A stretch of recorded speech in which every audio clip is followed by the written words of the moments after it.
ভারতের গুজরাটের মেহসানা জেলায় ভয়াবহ এক হত্যাকাণ্ডের ঘটনা প্রকাশ্যে এসেছে, যা রীতিমতো নাড়িয়ে দিয়েছে পুরো এলাকাকে।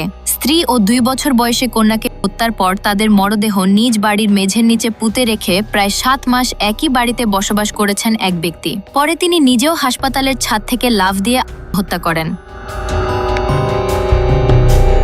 স্থানীয় পুলিশ জানায়, চলতি মাসের শুরুতে একটি সরকারি হাসপাতাল থেকে খবর আসে এক ব্যক্তি ছাদ থেকে লাফ দিয়ে হত্যা করেছেন। ঘটনাস্থলে গিয়ে পুলিশ তার মরদেহ তল্লাশি করে একটি চিরকুট উদ্ধার করে।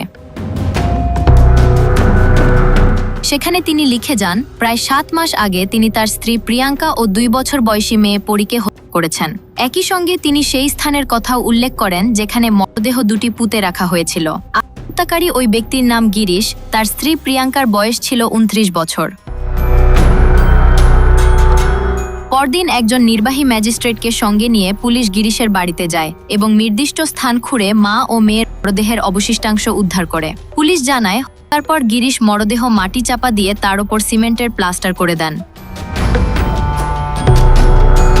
সবচেয়ে চাঞ্চল্যকর বিষয় হল, হত্যাকাণ্ডের পর গিরিশ তার আরেক যমজ মেয়েকে নিয়ে একই বাড়িতে বসবাস করছিলেন।